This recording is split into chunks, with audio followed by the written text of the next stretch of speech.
روسیه وایي د طالبانو د رسمیت پیژندلو کوم پلان نه لرو.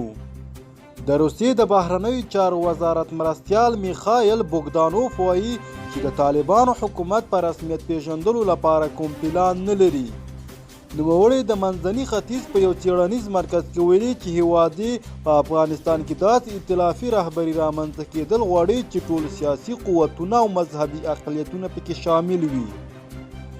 د روسیې مقام په وینا تر هغې چې طالبان د همداسې یو فضا په رامنځته کولو اقدام ونه کړي، دوی د رسمیت پیژندلو په اړه نه غږیږي. په وروستیو کې داسې راپورونه خپاره شوي وو چې روسیه او د سیمې یو شمېر نور هیوادونه ممکن په ډله ییزه توګه ژر د طالبانو حکومت په رسمیت وپیژني. د طالبانو د حکومت څه باندې 6 میاشتې پوره کېږي، خو تر اوسه هیڅ کوم هیواد په رسمیت نه دی پیژندلی.